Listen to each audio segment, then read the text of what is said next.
I had always known that my husband's family didn't like me. From the moment we got married, they made it clear that they thought I wasn't good enough for him. But I never expected them to go this far. One evening, I received a call from my sister-in-law. She sounded unusually polite, almost friendly. She told me that the family wanted to have a special dinner, and that it was important for me to come.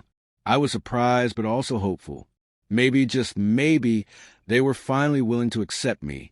When I arrived at the restaurant, everyone was already seated. The atmosphere was tense, and I could feel something was off. My husband wasn't there. That's when my father-in-law placed a stack of papers in front of me. "Sign these," he said, his tone cold and firm. I looked down and felt my stomach drop. Divorce papers. I was in shock. "What is this?" I asked, my voice barely above a whisper. My mother-in-law leaned in. "We decided it's best for everyone if you leave. Sign the papers, and this will all be over." I couldn't believe what I was hearing. "Where's my husband?" I asked. "He knows," my sister-in-law smirked. "He agrees this is for the best." Tears welled up in my eyes. My own husband didn't even have the courage to face me. He let his family ambush me like this. Then my father-in-law spoke again, his voice lower this time. "If you refuse, you'll regret it. We can make things very difficult for you." I stared at them, my hands shaking. They were threatening me, try to scare me into walking away without a fight. But they underestimated me. I took a deep breath, pushed the papers back toward them, and stood up. "I'm not signing anything," I said firmly.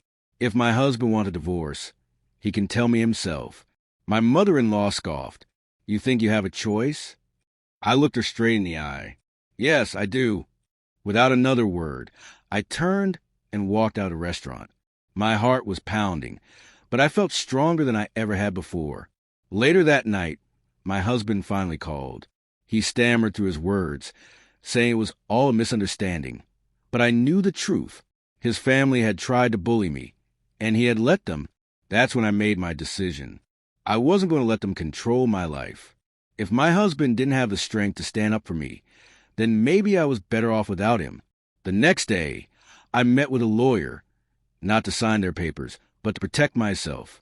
They thought they could break me, but they only made me realize my own worth. And I was never going to let anyone take that away from me again.